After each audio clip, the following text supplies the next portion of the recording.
Just ask the richest man on the planet, Microsoft founder Bill Gates.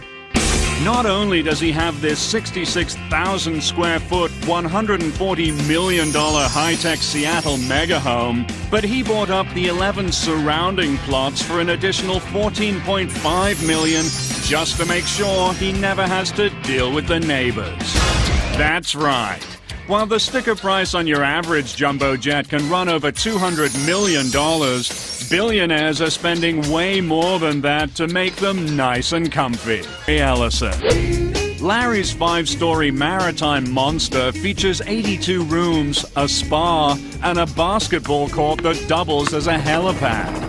And at 453 feet, it outstrips Paul's octopus by 39 feet. Income inequality in America has reached dangerous levels, with the super rich fighting for larger tax breaks, while 2/3 of American workers are living month to month on their paychecks. When I say super rich, I don't mean well off. I mean millions and billions of dollars. The top 10% of wealthy Americans receive half of our country's income and own 75% of our nation's overall wealth. It's like going to KFC in a group of 10 and ordering a 10-piece bucket, but one dude gets 7 pieces, while the other 90 are left to gnaw on the remaining 3. You start to wonder why the douchebag with 7 can't share a little bit with the rest of you. Maybe he deserves it, you say. Maybe he worked harder than the rest, or it was his idea to go to KFC in the first place. The average CEO now makes 380 times what the average worker makes. 380 times! Do you really think they did 380 times the work? America currently has the widest income gap since the Roaring 20s. And what followed the Roaring 20s? Not the Raging 30s, but the Great Depression. The poorest Americans faced infinitely harder times than the wealthy, but millions of Americans too poor to buy products in the consumer market sent the market crashing. You see, one of the biggest myths being pushed by the more conservative and fiscally well-off is that the rich are job creators, and lessening their profits by upping taxes for the obscenely wealthy or raising the minimum wage will cause them to offer less jobs and therefore hurt the economy further. It was on this myth that George W. Bush built his tax cuts for the rich plan, promising jobs, but instead the rich got richer and the poor became poorer. Unemployment went from 4.5% to 10% before being brought down under the Obama administration. Nick Hanauer delivered a TED Talk in which he spoke on income inequality in America as a successful entrepreneur. He started more than 16 successful businesses and is currently worth more than $1 billion. He explains how consumers are ultimate stimulus, and when the poor have more money, businesses and the economy do better. I have started or helped start dozens of companies and initially hired lots of people. But if there was no one around who could afford to buy what we had to sell, all those companies and all those jobs would have evaporated. That's why I can say with confidence that rich people don't create jobs, nor do businesses large or small.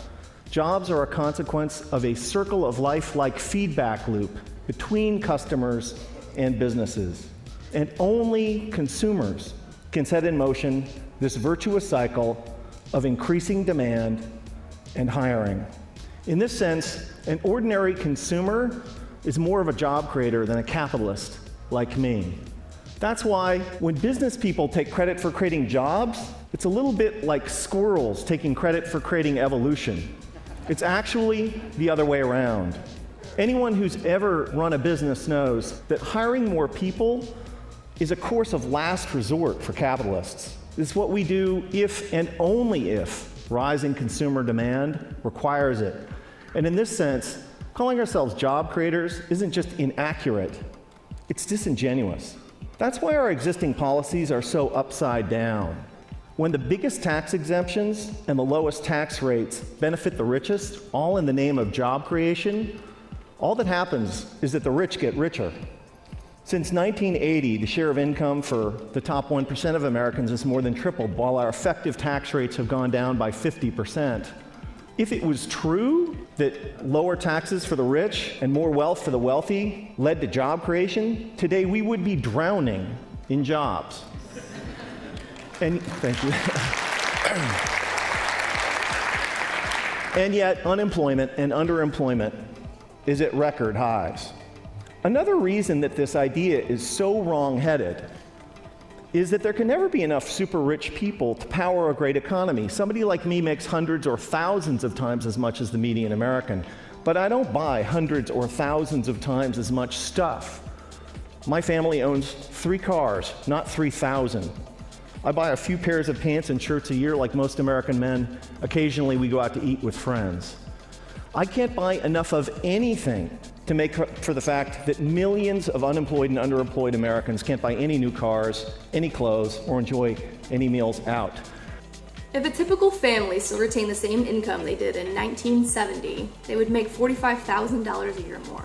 $45,000 a year! Imagine what our economy would be like with that kind of extra income just floating around. This issue is a big deal and it affects us all. When I was in the military, I saw just how disproportionate it can be sometimes. 55% of all military families receive government social assistance through SNAP food programs or WIC.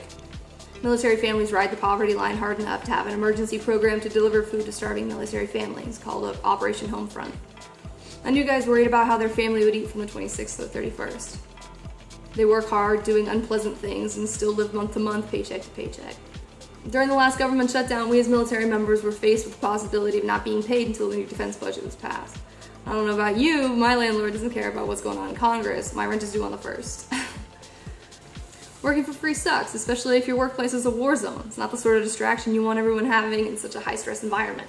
The same policymakers that deny pay increases and want to take money from important social services are the same ones voting for more war and longer deployments while they sit in their cushy Capitol Hill townhouses. Hey, when Clinton was president, he taxed the rich more and the government had money. Then Bush took it away, now the government doesn't have money. Seems like a fairly simple chain to troubleshoot the problem in. But start talking about raising taxes on the wealthy and suddenly everybody starts talking about a class war or a war on the wealthy, up in arms. But really it just seems to be the other way around. The disconnected super rich adopting an elitist attitude, condemning the poor to scrape by while they commute by helicopter and private jet. The wealthiest Americans pay a 15% tax rate, while the average American's earning bracket taxes at 35%. Bush's tax cuts for the wealthy Americans has cost the government $1.7 trillion. That's nearly 40% of our current deficit. That's money taken away from roads, schools, cities, social services, everything needed to build an economy. Taxpayers are expected to bail out large corporations deemed too big to fail from risky investments, while the same rights will not be afforded to them when they're in debt at home. A compromise for compromise's sake isn't good enough. Bipartisanship should be assumed, not praised on the rare occasion that it happens. Karl Marx theorized that a large inequality in the American people would cause a revolution. But the American people are too apathetic right now, with only 64% of Americans voting in the last presidential election, and only 43% of the eligible population managed to vote in the last midterm election. That unwillingness to vote or be informed effectively gives the power by default to those who do vote, the older, wealthy elite. This allows them to have policy decisions made in their favor, while the underrepresented poorer classes suffer as a result of policy tailored to their disadvantage. It's happened too systematically in the past 40 years, allowing a plethora of policies, loopholes, government handouts, and tax breaks to skew the financial markets in their favor. The president can't do much without the support of Congress, short of signing an executive order. So getting people out to vote for more than just the presidential election is important. There's no one way to fix the problem now. It has to happen over the course of several voting rotations, of continued participation by a large number of people, young people our age. We need support to raise the federal minimum wage to a livable wage, $15 an hour or higher. We need voters to end tax breaks for the uber-rich. Million and billionaires should be donating to charities in times like these, not taking charity. Taxes and back payments owed to the government should be collected from corporations in the upper class before government debt collectors come looking for average Americans.